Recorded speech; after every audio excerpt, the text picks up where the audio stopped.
nosso canal YouTube de hoje, nesse Falando Nisso, dando continuidade a uma pequena minissérie sobre a tradição crítica da Escola de Frankfurt, né?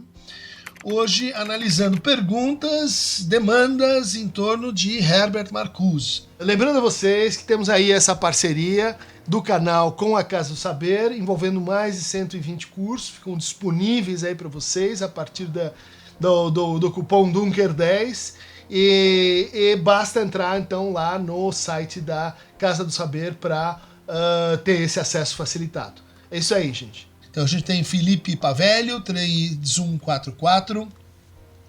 Professor, sou mestrando em filosofia da URGS, estou estudando Freud Marcuse com foco na obra Eros e Civilização. Dentro daquela série de vídeos sobre teoria crítica, o senhor bem poderia fazer um vídeo sobre Marcuse, né? O diálogo que está estabelecendo com a obra freudiana é um tema muito rico e atual. Vou tentar, mas você está aí no mestrado, né? Vou fazer uma introdução, Marcuse. Também Gustavo Borchet. Ué, Marcuse não merece um episódio? Merece, sim. Hélio Hintze. Dunker, boa tarde. Tenho estudado psicanálise com educadoras como Helena Lima. E a experiência tem sido muito gratificante. Em meu percurso de formação, lá atrás, no tempo, em outro lugar, tive contato com Marcuse. Era o início de meus estudos e fiquei seduzido por ele. Você poderia falar sobre Eros e Civilização e a mirada marcusiana sobre Freud? Claro, Hélio, vou falar, e de fato, Eros e Civilização foi um livro muito lido, consensual no Brasil, na década de 70, na resistência à ditadura militar, na formação de uma nova psicologia no Brasil, a partir aí da pós-ditadura, e é um livro meio esquecido. Então acho muito legal você lembrar assim, de que a crítica tem uma história também, né? A tradição crítica ela vai se renovando, tem textos que ficam, mas que podem voltar. Muito boa a tua colocação. JP Soares, agradeço, Cris, um vídeo sobre Marcuse seria bem interessante agora, né? Por que agora? Bom, a gente vai ver, tem algo assim de revolucionário, de incendiário nas propostas do Marcuse. Igor Celestino, aí querido, adoro seus vídeos, adoraria ver um vídeo teu sobre Marcuse. Abraço, Igor, vamos tentar enfrentar isso aí. Flávio Neto 9826, podia fazer um vídeo falando sobre a teoria do Marcuse. Mariana Prates 9379, professor, por favor, você poderia comentar sobre a apropriação que o Herbert Marcuse faz da teoria freudiana da obra Eros e Civilização? Já vi vários textos afirmando que tem muito de uma leitura equivocada do Marcuse e até mesmo de alguns momentos de uma distorção do que ele teria feito com alguns conceitos freudianos para que ele se adequasse à sua teoria. Verdade, Maria, a gente vai falar sobre isso, né? Ele tem um uso bem criativo do Freud, propõe conceitos, né? Não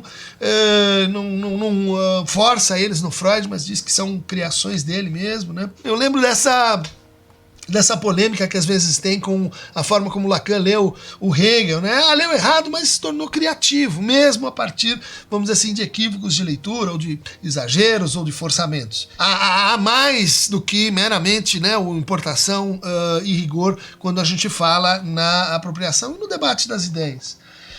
Ferzan 7242, professor Dunker, o que você acha da interpretação que Marcuse faz do Freud em Eros e Civilização?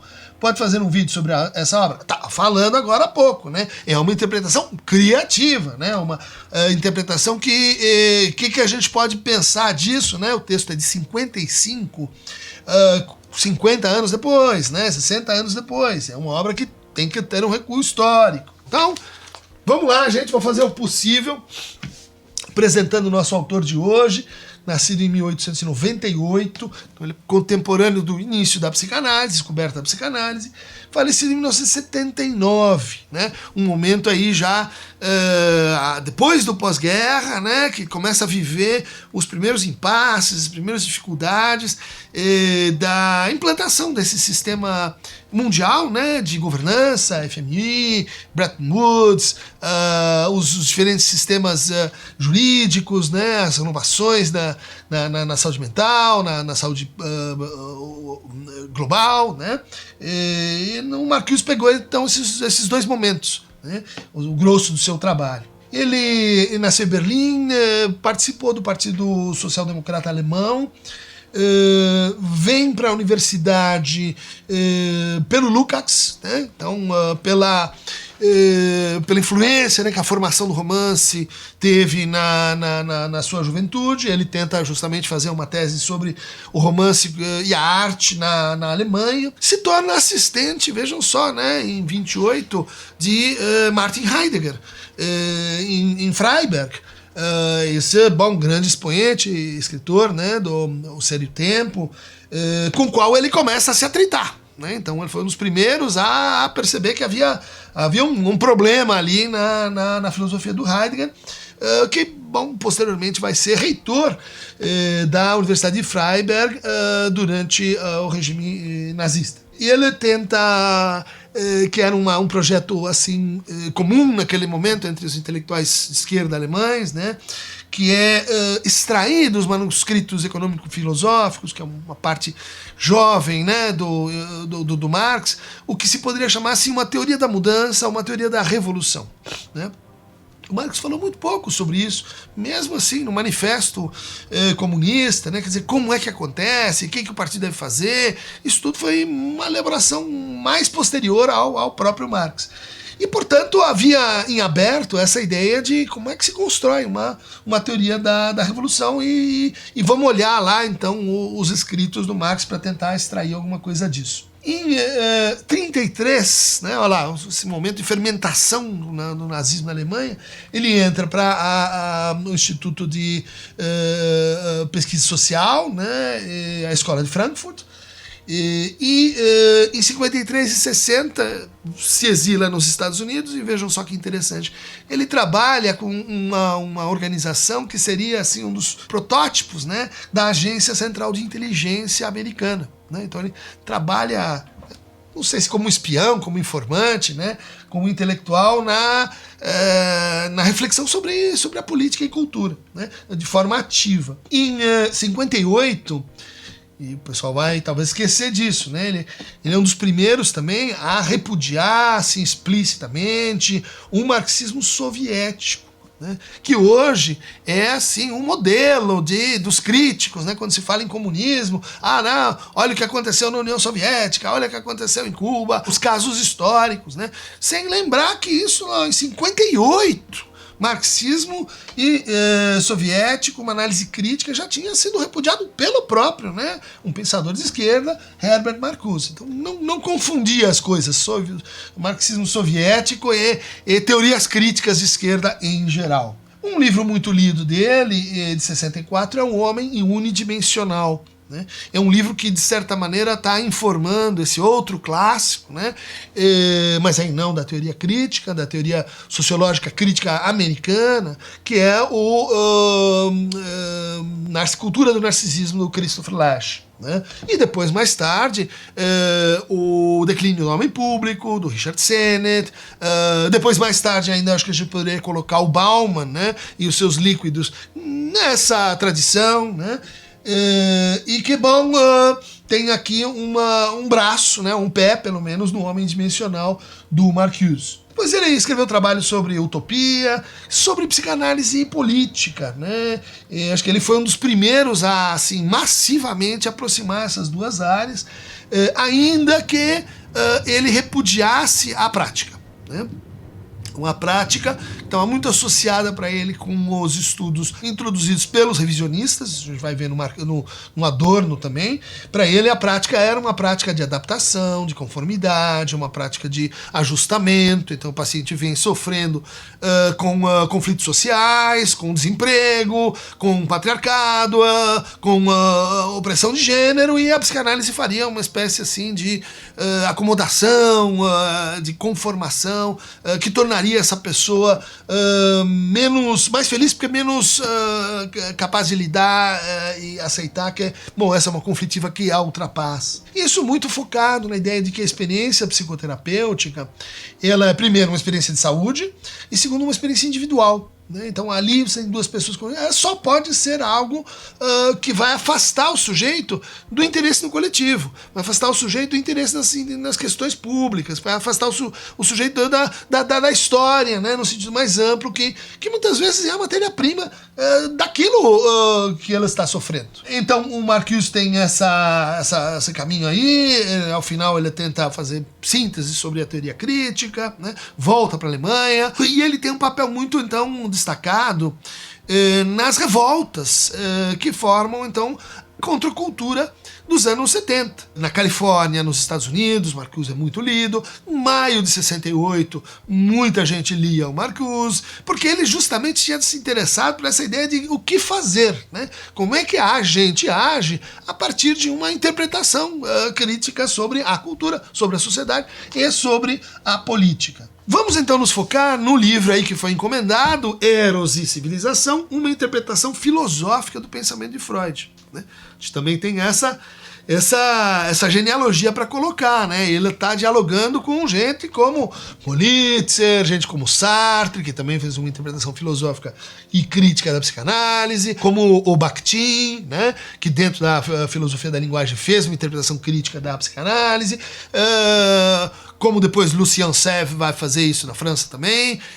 Ou seja, essa ideia de que a psicanálise jamais foi criticada, jamais teve que responder pelos seus compromissos epistêmicos, políticos, éticos, um pouco assim anacrônica, né? Estamos aí nos anos 55, quando aparece esse livro, e já tem toda uma tradição de objeção, onde a gente pode incluir, inclusive, as objeções epistemológicas do Popper, da tradição do neopositivismo e depois do pós-positivismo, né? Bom, nesse prefácio político de 1966, né, e ele vai dar alguns ingredientes de como ele já está, ele mesmo entendendo a recepção da sua obra, né? Diz ele: evito empregar a palavra liberdade, porque é precisamente em nome da liberdade que os crimes contra a humanidade são perpetrados, né? Veja só, ele é um pensador que traz essa ideia de que a esquerda ela tem um compromisso com a liberdade, mas a palavra está muito em disputa, né? Mas a palavra ela tem um passado histórico atrás de si, onde a gente mobiliza a liberdade para justificar a opressão, né? A gente mobiliza a liberdade para justificar guerra, violência, a opressão sobre o outro. E tem para ele, então, uma tese que definiria o livro, que é a seguinte: o homem só podia evitar a fatalidade de um estado do bem-estar social através de um estado beligerante mediante, né? Ele está falando da Guerra Fria, né? Onde você tem os italianos indo para as férias com seus carros, os trabants permitindo mobilidade no leste europeu, a classe média emergente nos Estados Unidos, uma sociedade de massas de consumo, formando aí um modo de vida suburbano de uma classe média que pode aspirar ter coisas e conquistar, né? Um projeto aspiracional envolvendo ter uma casa, um carro, férias, filhos na escola e uma certa prosperidade. Bom, tudo isso só podia então acontecer, o bem-estar social, se você olha para o outro lado, o que macropoliticamente está acontecendo? Uma divisão mundial, né? Pacto de Varsóvia, OTAN, Guerra Fria, Ocidente, Oriente, capitalismo e comunismo. A gente muitas vezes filtra essa oposição ainda datando nesse momento, né, com categorias que emergiram nessa época, né, antes aí da queda do Muro de Berlim em 1989. Então, mas tudo isso só pode estar acontecendo a partir de um estabelecimento de um novo ponto de partida pelo qual seria possível reconstruir o sistema produtivo sem aquele asceticismo do mundo interior, né? Então essa é uma interpretação cultural. Está havendo uma modificação com o trabalho. Antes, a gente olhava para o trabalho como renúncia, como desprazer, como uma variante da escravidão, como algo que, enfim, não era legal. E que a liberdade vinha depois do trabalho. Você chegava em casa, se divertia, ou quando não tinha trabalho, nas férias, né? Ou quando você se aposentava, ou então antes de entrar no mundo do trabalho, na escola, na faculdade. Isso vinha lá da hipótese do Weber, né, do capitalismo como precisando de uma ética protestante do asceticismo, da renúncia a si, né? O que ele está dizendo? Nós temos agora um novo sistema de produção mundial, onde você tem um incremento da tecnologia, onde você tem produtividade, onde você tem um desenvolvimento econômico que talvez jamais tenha sido visto antes, né? Incluindo, né, produção de pobreza em alguns lugares, mas produção de desenvolvimento em outros.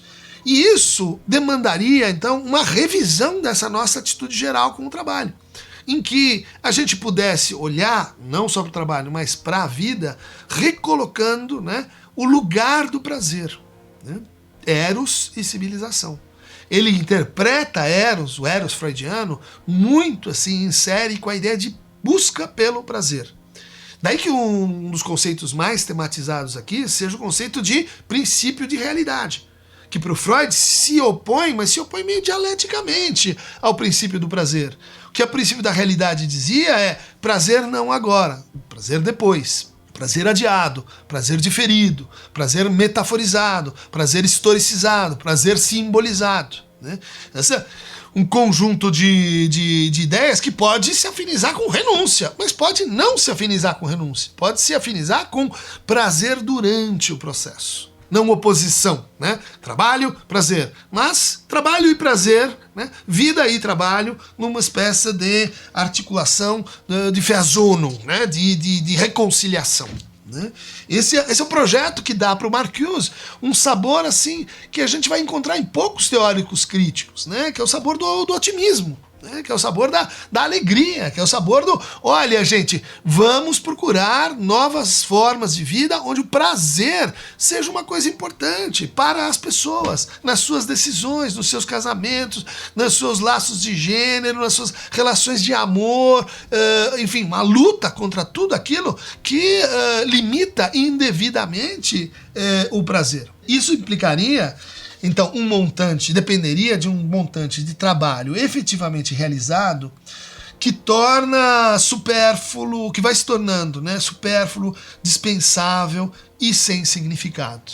Deu no shit jobs do Graeber, né? Ou seja, a ideia de que no mundo em que a produtividade aumenta em razão da técnica, e a gente está falando aqui antes de computadores, antes de tecnologia digital e etc. É um mundo onde as pessoas, né, vão ter os seus trabalhos, em alguma medida, substituídos ou reduzidos, né, facilitados muito por máquinas e dispositivos. Pergunta que ele está fazendo. E daí, o que você vai fazer com a sua vida? Né? Uma resposta é, você vai virar um desempregado. Você vai ter vamos ter que pensar o quê? Formas de não perder essa pessoa, porque nós precisamos ao mesmo tempo de mercado, consumidor. Então como é que vai ter o mercado consumidor se essa pessoa não tem integração ao mercado? E em outra escala, como é que você vai ter países, né, onde graça a miséria e a pobreza, se elas não se tornarem então mercados consumidores? É um problema para o capitalismo. E por outro lado, um problema para as pessoas. Porque, vamos dizer, com menos trabalho, era essa a perspectiva. O que vai acontecer? Nós vamos discutir mais cultura, nós vamos discutir mais vida, nós vamos sentir mais sentido, nós vamos ter que se haver com o que você faz com esse tempo quando ele não está governado pelo trabalho e pelo labor, quando ele não está governado pela esfera assim, da produção e da troca. O que ele estava dizendo, acho que aqui ele acertou, hein? É que exposto a si mesmo, o indivíduo nessa condição, muito frequentemente produz barbárie. Produz barbárie contra o outro, produz embrutecimento contra si.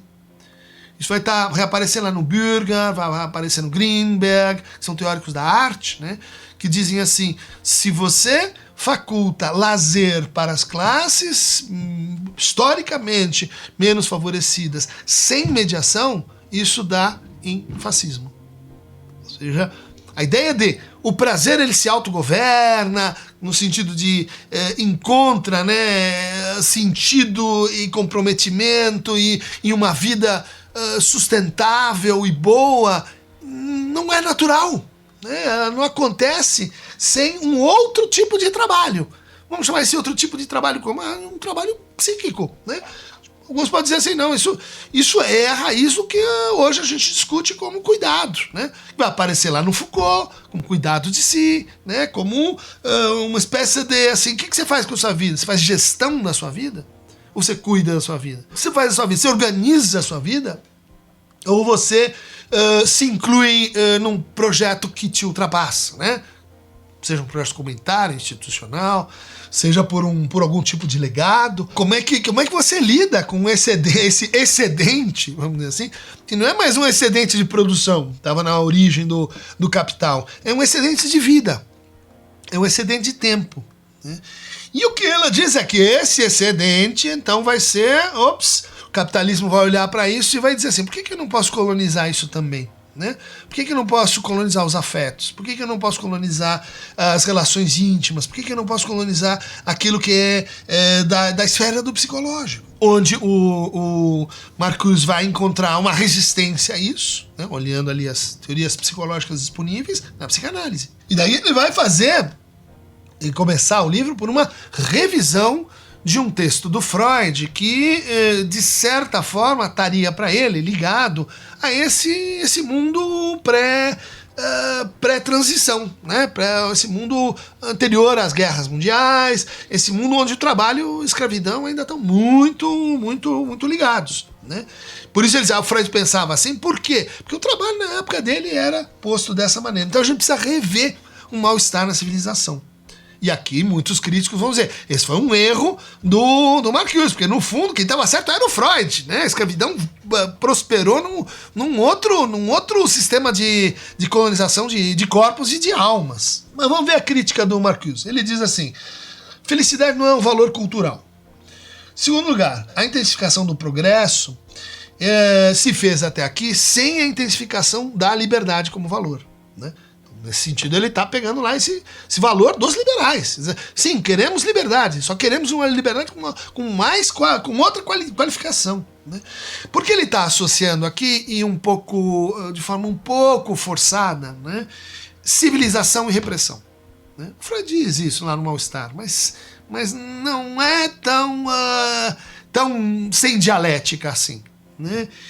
De fato, a civilização implica renúncia à pulsão, ela induz neurose, ela induz estados crônicos de insatisfação, ela produz também sublimação, que vai voltar-se em eventualmente mais repressão. Mas para o Marcuse, a síntese é a história da civilização e do progresso é a história da repressão. A gente acrescentaria, é verdade, mas com um acréscimo. É a história da repressão e das suas lutas contra a repressão.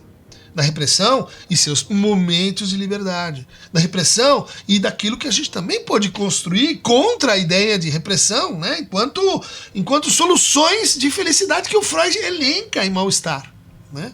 Aqui ele foi um pouco rápido. Dessa rapidez a gente vai para assim, uma espécie das contradições insolúveis que a gente teria pela frente se a gente ficasse estritamente em Mal-Estar, né? Primeiro, a gente teria que entender que por trás ou embaixo do Mal-Estar você tem um naturalismo, né, que está na ideia de pulsão. Segundo, seria preciso entender que uma nova política para Eros seria uma renovação do amor sexual, do instinto de vida e de luta contra o capitalismo, né? O Freud nunca disse isso dessa maneira, né? E mais, né, uma renovação do Mal-Estar implicaria criar um significado, um horizonte de sentido para a luta antissistêmica, né? Tá identificando civilização e sistema. Também acho que aí você está cobrindo certas brechas, né? Numa construção de sociedade igualitária, você teria que basear a socialização do trabalho, né? E também se basear na política, na ampliação do campo da política. Mais liberdade? Como é que a gente vai conseguir mais liberdade? Com mais política. E aqui ele já estava pensando corretamente que tem muitas pessoas, muitos grupos, muitas vozes que tecnicamente fazem parte da política, mas praticamente estão excluídas, né? Praticamente não participam, né? São segregadas, são minorizadas, são silenciadas. Ponto pro Marcuse, né?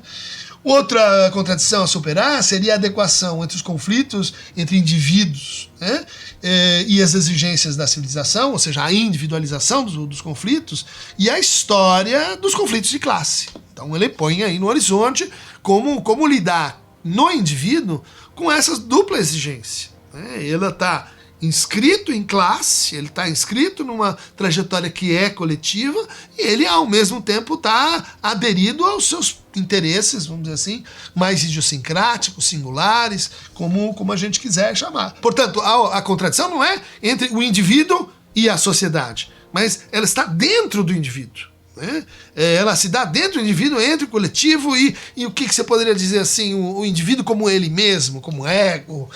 Bom, tem que criticar essa opção também, né? Freud, cito ele, página 30, distinguiu sua filosofia da sua ciência. Os neo-freudianos negaram a maior parte da primeira, ou seja, a maior parte da filosofia. Em bases terapêuticas, essa rejeição pode ser perfeitamente justificada. Ou seja, eles justificaram-se mais na ciência do que na filosofia, porque eles estavam mais interessados em psicoterapia do que em transformação social. E aí você realimenta a ideia de que a psicanálise não teria compromisso com a transformação de espectro mais amplo. Mas olha como é que incidiria essa transformação de espectro mais amplo? Na filosofia da psicanálise.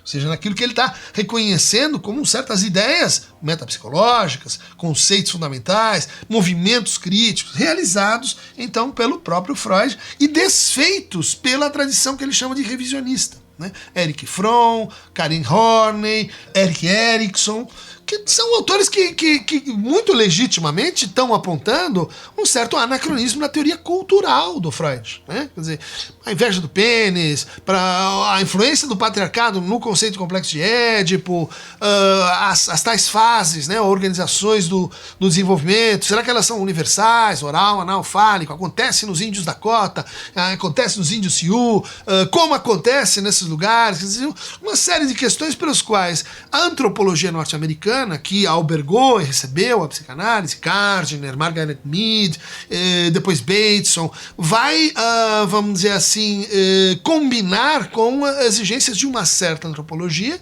e assim como haviam exigências de um certo pragmatismo psicoterapêutico. Em relação ao qual o Marcuse está fornecendo o quê? Pistas para a gente dizer, olha gente, cuidado, não joga fora a filosofia da psicanálise assim, não tenta torná-la simplesmente uma ciência.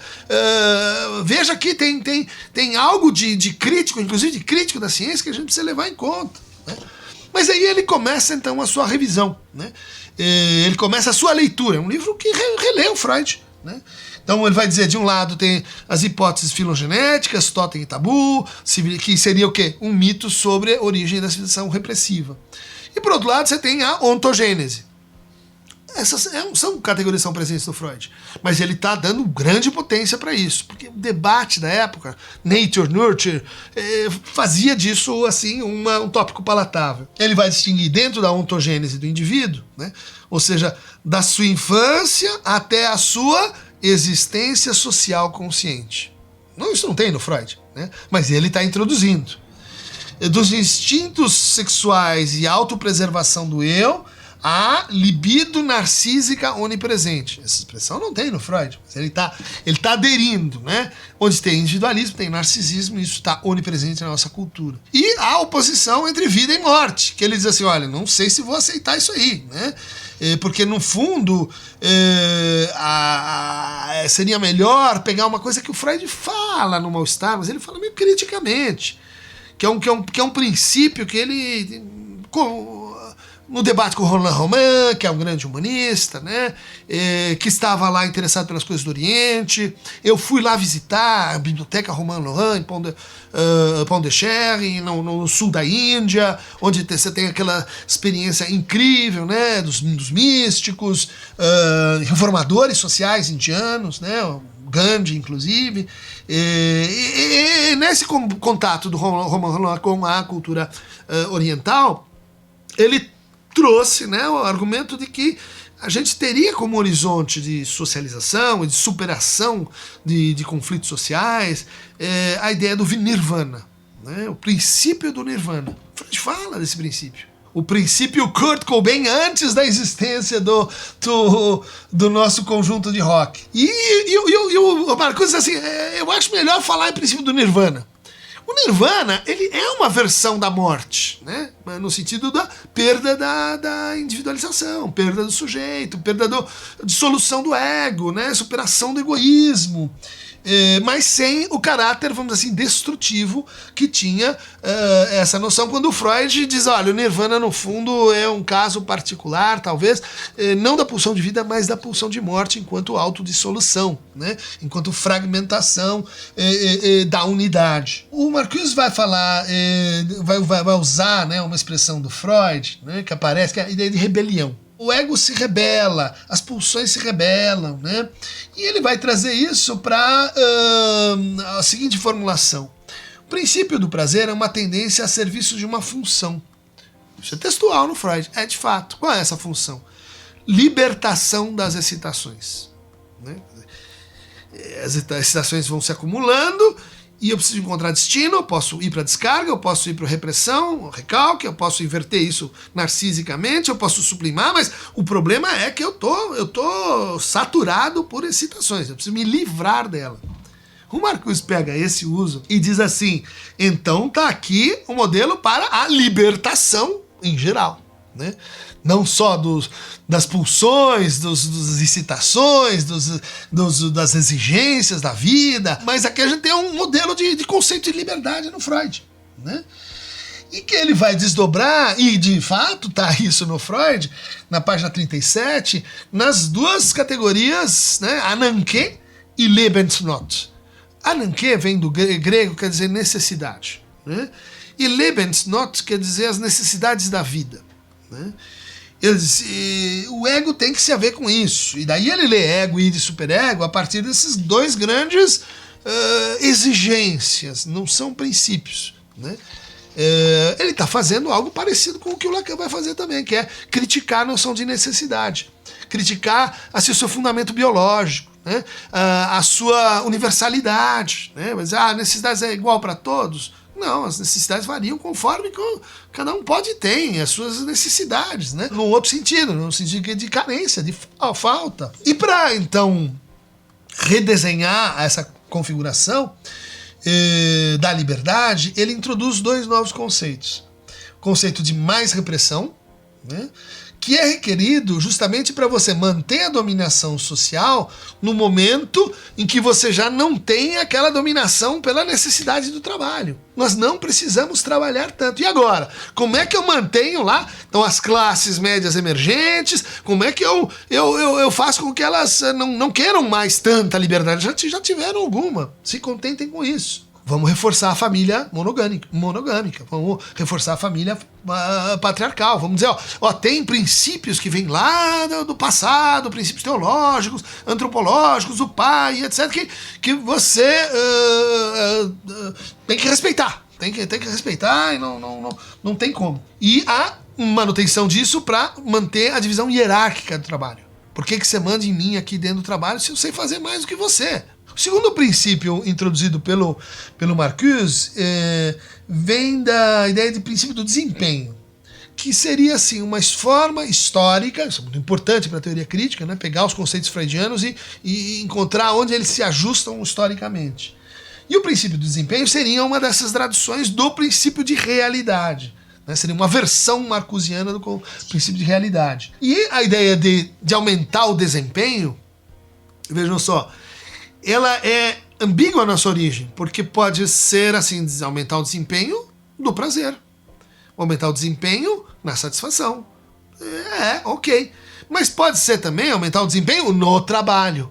Veja, nós estamos formando um híbrido ideológico de que o desempenho é bom, que sempre é bom mais, né, por menos, mais efeito com menos trabalho, sempre é bom fazer mais, sempre é bom ter mais, sempre é bom possuir mais, sempre é bom mais, o desempenho, né? Produtividade. Que, mais adiante nós vamos ter que criar lá no neoliberalismo um conceito ideológico pareado com esse, que é a austeridade. Para você, indivíduo, sempre mais. Para os estados, governos, ou seja, aquilo que cuida de todo mundo, sempre menos. diminuir gastos. Não, isso não é investimento, educação, saúde, não, isso é gasto. Nós temos que pensar economicamente, deixa a política para lá. E ela está, então, dizendo assim, está surgindo aqui uma versão histórica, que é o princípio de desempenho, que está baseado o quê? Dessexualização do corpo. E ó, como ele está certo, né? Quer dizer, e a leitura sexual, social do corpo se tornou cada vez mais problemática, mais violenta, né? Segundo lugar, restrição quantitativa e qualitativa da sexualidade. Não vamos falar em sexualidade, vamos falar em outra coisa, né? Intrusão de uma finalidade na sexualidade, ou seja, não pode ser a liberdade, não pode ser o prazer em si mesmo. Não, mas por que você gosta de trepar? Não, porque eu gosto, sexo é bom e ponto, não, tem que ter um fim. E qual que é o fim que você recupera lá atrás? É a procriação, né? Não, ele está dizendo assim, isso agora se quebrou. Por quê? Porque por um movimento técnico, a invenção da pílula, a invenção dos preservativos, das técnicas de abortagem, de tudo que a gente pode ter para não mais naturalizar, né, não substancializar a restrição ao prazer. Então muita gente ainda está apegado, né? Essa ideia de que tem que ter alguma coisa lá atrás que na nossa técnica não geraria, então, maior liberdade para Eros. Mais liberdade para Eros. Esse é o clamor de Herbert Marcuse. Eu acho que ele está certo. E concordo com a leitura que o Contardo fazia disso, dizia nós achamos que nós somos hedonistas, mas na verdade não somos hedonistas coisa nenhuma, nós adoramos regra, limite, disciplina, nós só falamos e o outro não pode, não fala isso, não faz aquilo, nós continuamos obcecados, vigiando os prazeres insólitos dos outros e os nossos próprios. Ou seja, Herbert Marcuse propôs uma revolução que não aconteceu. Ela começou, mas como todas as revoluções, estava ali uma verdade que não... que foi para outro lado, enfim, que deixou descendentes que a gente precisa procurar aí mais e mais. Então, há um conjunto de deslocamentos, né? Do pai para o filho, para a empresa, a mudança nos sinais trocados no conflito geracional. Agora são os filhos que sabem, que têm o poder, que têm o saber. Agora a dominação, né, bruta passou a ser administrada, flexível, dócil. Você nem vê ela ocorrendo, você abraça a dominação sem saber que é isso que você está fazendo. Tem aí um capítulo muito legal, que é um interlúdio filosófico, onde ele vai colocar essas questões à luz dos três grandes pensadores da liberdade, no entender dele. Aristóteles, né, a ideia da finalidade sem fim. Hegel, a Fenomenologia do Espírito, exatamente o mesmo caminho do Lacan, lendo lá a Dialética do Senhor e do Escravo, num outro sentido, com outras consequências, mas é o mesmo autor, e Nietzsche. É muito difícil a gente não passar por essa tríade para recolocar a questão do prazer, se a gente quer reformular assim, a psicanálise para a nossa época. Na página 118, ele vai dizer o seguinte: a ontologia tradicional é contestada. Contra a concepção do ser em termos de logos, ergue-se a concepção de um ser em termos alógicos. O que é o alógico? Vontade e prazer. Esta contratendência esforça-se por formular seu próprio logos, a lógica da gratificação. Nas suas posições mais avançadas, a teoria de Freud compartilha desta dinâmica filosófica. Então, o que ele está dizendo, né? Lógica da gratificação. A psicanálise sai de uma ontologia, né, do ser e logos e vai propor uma outra ontologia, né, porque está por se fazer, né, é uma ontologia cujo fundamento é o desejo, cujo fundamento é o prazer, cujo fundamento é a liberdade, né, é isso que ele está dizendo aqui, né. E eu acho que é ponto para Marcuse. Veja como ele vai levar isso para um movimento que chama-se Para Além do Princípio de Realidade. Exatamente o mesmo nome do artigo de Lacan. Para Além do Princípio de Realidade está lá nos escritos. Vamos olhar o texto de 1938. E esse programa, né, então, vai aparecer como vamos superar, né, essa nossa fixação, né, essa nossa relação intuitiva de subserviência com o uso ideológico da realidade. Tá todo mundo o tempo todo dizendo para você, olha, aceita a realidade, aceita as coisas como elas são, a realidade é isso, a realidade não pode ser transformada, na prática tudo continua igual, os políticos são todos iguais, para que política? A realidade se impõe. O que é isso aqui? É o gênese do que o Mark Fisher vai fazer lá à frente, né? Dizendo, olha, o nosso realismo e a nossa incapacidade de sonhar, a nossa incapacidade de produzir utopias, como o Marcuse estava tentando produzir, ela é por onde o capitalismo nos derrota no primeiro round. Você simplesmente não quer discutir que podem haver ontologias diferentes da sua. Né? Quer dizer, é o mundo tal como ele está aí, é isso que está todo mundo vendo. Bom, aí ela vai resgatar a função da fantasia, vai resgatar a função da utopia, vai ter uma discussão muito interessante com o surrealismo e a psicanálise no Freud. Por que o Freud não aceitou?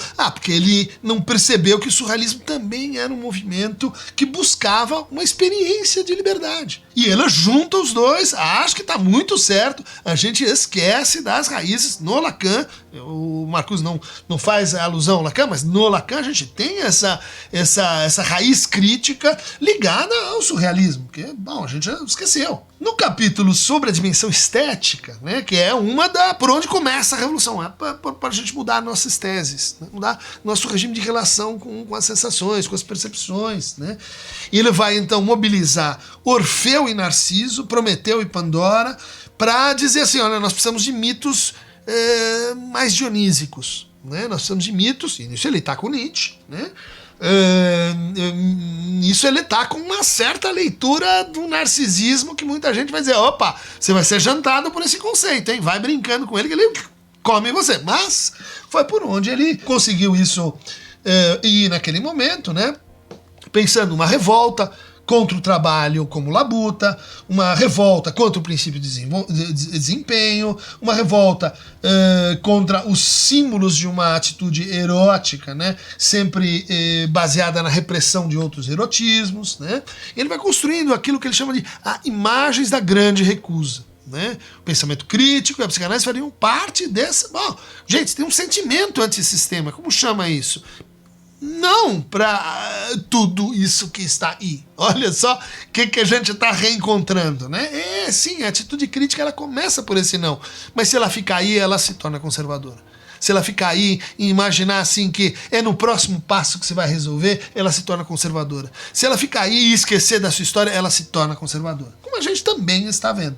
Na dimensão estética, se trataria para ele de resgatar a Sinnlichkeit. Ou seja, esse duplo sentido que existe em alemão na palavra Sinn, né, que tem que ver com sentido, significado, significação, sentido e Bedeutung, tal qual o Lacan tematizou, mas Sinn também tem que ver com sensibilidade, tem que ver com uma certa moral sensual, uma moral que leva em conta o corpo, uma moral que leva em conta dor e prazer, uma moral que tem um registro estético. Né? E registro estético aqui não é grandes obras em museus. Registro estético é como nós lidamos com o prazer na nossa própria corporeidade, na nossa percepção, na nossa receptividade criadora. E aí ele vai buscar nisso o diálogo com Kant, né, de uma legitimidade sem lei, né, onde o objeto é representado como se fosse livre, e de uma intencionalidade sem forma, sem finalidade. Essas exigências que a gente quer para um outro plano de sensibilidade, né, onde existam umas experiências sensíveis que não precisa estar a serviço de alguma coisa, né, que não precisa servir, ter valor, poder ser trocado por outra. E também uma legitimidade sem lei. Ou seja, não é aquela ideia, né? Não há crime sem uma forma que a prescreva e que eu possa então reconhecer o crime. Não, tem coisas que eu não posso reconhecer, mas que eu tenho que dar espaço para aquilo que ainda não é nomeável, discernível, aceitável, que não está na lei. Porque às vezes, isso que aparece como transgressão, isso que aparece como deslimitação, como híbris, como ultrapassagem, isso é por onde vai estar Eros falando e a liberdade pedindo uma nova expressão para a qual ela ainda não tem forma. Bom, então tá aí, essas são as ideias fundamentais do Eros e Civilização. Tem um capítulo final que é uma crítica aos revisionismos, como o Lacan fez também, uma crítica à psicologia do ego, psicologia do self, a ascensão do conceito de personalidade, a ascensão da psicologia dos talentos, das potencialidades, dos conceitos de cuidado e responsabilidade tomados no sentido acrítico, né? Quer dizer, moral, familiarista, né? Individualista, a purificação do princípio do prazer, então só aquele prazer que está numa altíssima moralidade é que eu vou tolerar, os outros eu vou excluir, e principalmente a utilidade social dos afetos, todo mundo colonizando afeto para alguma coisa, tem que ser assim, não tem que ser assado, eu sou o nome da palavra, afeto sou eu que digo que é, que não é, enquanto o Marcuse dizia assim, é justamente na abertura para o que há de indeterminação, da ideia de affectio, né? O mundo me impressiona e nem sempre eu sei dizer o que está acontecendo comigo quando o mundo me impressiona. Há estados entre o ruim e o mal, entre o prazer e o desprazer, entre o bom e o não bom, que compõem essa potência de liberdade, né, que a gente tem na noção histórica de afeto. Daí o afeto ser para ele, vamos dizer assim, uma ponta de lança para a gente pensar transformações políticas, né? Então vejam como isso vai aparecer em Angela Davis, né? Que foi, ele orientou, né? Trabalhou com Angela Davis durante um tempo, né? Audre Lorde, todas as feministas americanas, elas estão muito impregnadas pelo Marcuse e por essa ideia, né, de que os afetos incluem o ódio, sim, inclui a raiva, inclui o medo, inclui o estranho. Por quê? Porque é antes da nomeação, é antes da representação, é aquilo que impulsiona justamente um sentido de liberdade, né, da excitação que esse inominável causa, que é força motriz da transformação social e da política, né? Principalmente para uma sociedade não repressiva, onde o trabalho possa ser gratificante, objeto de prazer, mas onde ele não seja supercolonizado pelo princípio do desempenho. Então você fica aí trabalhando sábado, domingo, feriado, se você tem um segundo que não está assim sendo útil, você sente que caiu num abismo existencial, que você não serve para nada, que você é um inútil, um vagal, e isso tá aí no nosso cotidiano, e essa é a experiência de enfrentamento básica proposta pelo Marcuse. E o prazer, amigo?